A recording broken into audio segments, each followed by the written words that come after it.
Mari mengenal 10 malaikat dicipta Allah daripada cahaya. Ianya juga rukun iman kedua. Mari bersama kita hafal namanya. Jibril, Mikail, Ridwan, Malik, Munkar, Nakir, Rakib, Atid, Israel, Israfil, semuanya 10 malaikat kita hafal namanya. Bismillahirrahmanirrahim. Assalamualaikum warahmatullahi ta'ala wabarakatuh. Dan hai, selamat datang semula ke sesi pelajaran bersama Ustaz Irsyad.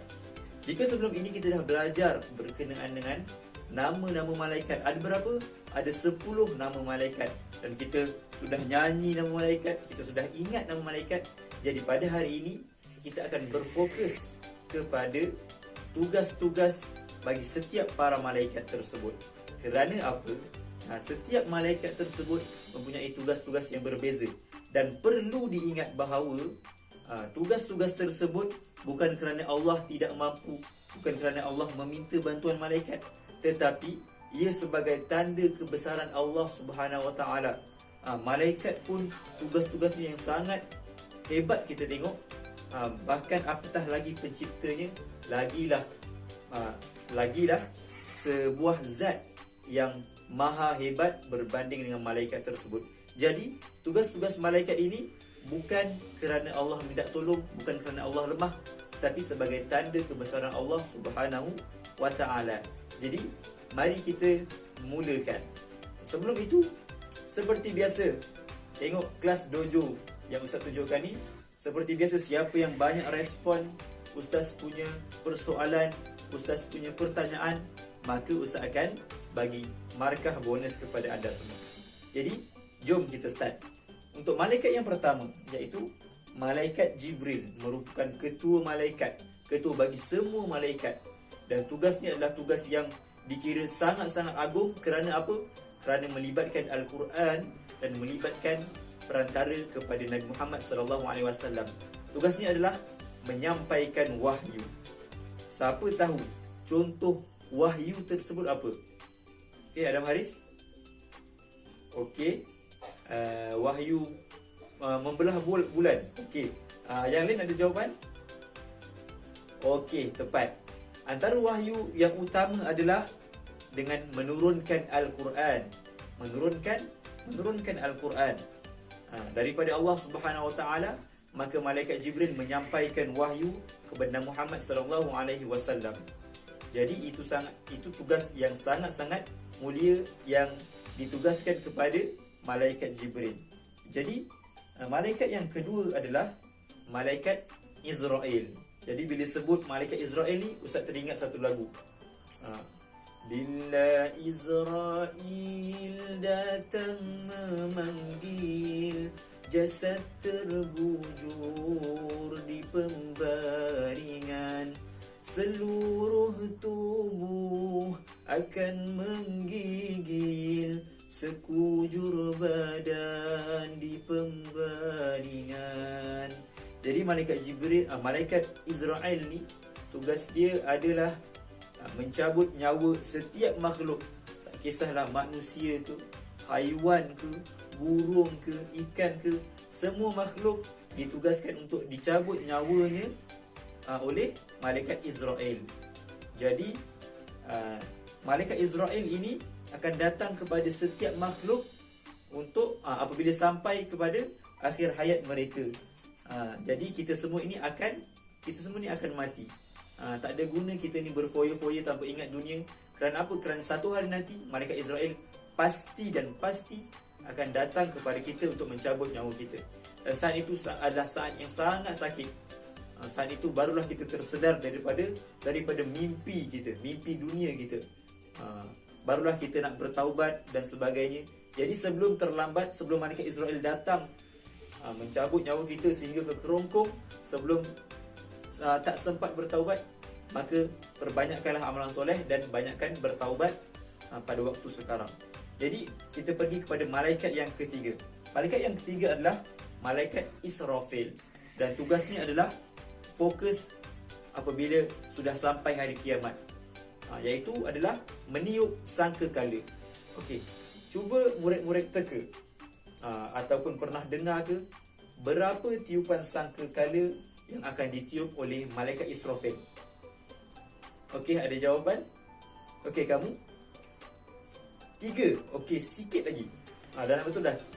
3 dah nak betul. Okey, yang lain? Okey, betul. Jawapannya adalah 2 sangkakala. Yang pertama adalah ketika ingin mematikan semua makhluk. Dan yang kedua adalah ketika ingin membangkitkan mereka daripada kematian. Jadi, malaikat Israfil ditugaskan untuk meniup sangkakala pada hari kiamat sebanyak 2 kali. Malaikat seterusnya adalah malaikat Mikail. Tugasnya adalah untuk menurunkan hujan dan rezeki. Menurunkan hujan dan rezeki. Rupa-rupanya rezeki kita selama ni bukan sebab kita, bukan sebab kita ni berusaha itu adalah sebab dia. Tapi perlu diingat bahawa hakikat dia adalah daripada Allah, dan menjadi perantara adalah malaikat Mikail yang menjadi perantara. Begitu juga dengan hujan. Sebab itulah kita ini digalakkan untuk berdoa. Berdoa, Allahumma shayban nafi'a, ya Allah jadikanlah hujan ini sebagai hujan yang bermanfaat. Sebab apa? Sebab kita tahu bahawa hujan ini diturunkan oleh Allah melalui perantaranya, iaitu malaikat Mikail. Okey. Jadi janganlah sombong. Sebab apa? Sebab semua rezeki kita hakikatnya disampaikan oleh malaikat Mikail daripada Allah Subhanahu wa taala. Kita pergi kepada malaikat seterusnya adalah malaikat Munkar dan Nakir. Dan tugasnya adalah menyoal orang mati di alam kubur. Nanti apabila sampai kepada kematian kita sudah ditanamkan, maka akan datang dua malaikat untuk bertanya kita beberapa soalan, untuk menguji kita sama ada kita ini benar imannya ataupun selama ini kita kurang imannya. Dan rupa malaikat ini sangatlah menggerunkan. Dikatakan matanya biru kehitam-hitaman. Tengok mukanya sahaja boleh menjadi seksa bagi orang yang terutamanya tidak beriman dan banyak berdosa kepada Allah Subhanahu Wa Taala. Jadi marilah kita sama-sama beramal di dunia ini supaya apa? Supaya kita tidak gerun apabila ditanya oleh malaikat Munkar dan Nakir di alam kubur nanti. Seterusnya adalah malaikat Raqib dan Atid, yang tugasnya adalah mencatat amalan kebaikan dan keburukan. Sekecil-kecil kebaikan ditulis, sekecil-kecil keburukan ditulis. Kerana apa? Kerana Allah Maha Adil. Walaupun kita senyum kepada cikgu ke, ditulis. Walaupun kita buat kesalahan kita rasa kecil je, tapi sebenarnya dicatat oleh malaikat Munkar dan malaikat Raqib dan Atid. Jadi perhalusilah kita punya amalan, dan jangan pandang remeh kepada setiap amalan yang kita lakukan. Malaikat seterusnya adalah malaikat Ridwan, iaitu menjaga pintu syurga. Dengan apa? Dengan muka yang sangat menenangkan. Tengok mukanya sahaja sudah menjadi nikmat kepada para ahli syurga. Sebelum nak masuk tu kita melalui pintu syurga. InsyaAllah kita sama-sama kita akan melalui pintu syurga, dan kita akan melihat muka malaikat Ridwan. Dan itu adalah menjadi nikmat kepada kita sebelum kita masuk syurga lagi. Sebab apa? Sebab kita tengok muka yang sangat-sangat menenangkan. Berbeza dengan malaikat terakhir, iaitu malaikat Malik, yang mempunyai muka yang sangat menakutkan. Dan tengok mukanya sahaja merupakan suatu seksa kepada para ahli neraka. Na'udzubillah, semoga kita dijauhkan. Jadi kita sudah belajar berkenaan dengan 10 malaikat dan tugas-tugasnya. Semoga bermanfaat dan semoga kita semua mudah mengingat, dan semoga kita dapat bermuhasabah diri di dalam kehidupan di dunia ini. Jadi terima kasih, dan semoga beramal dengan ilmu yang Ustaz sampaikan ini. Assalamualaikum warahmatullahi taala wabarakatuh.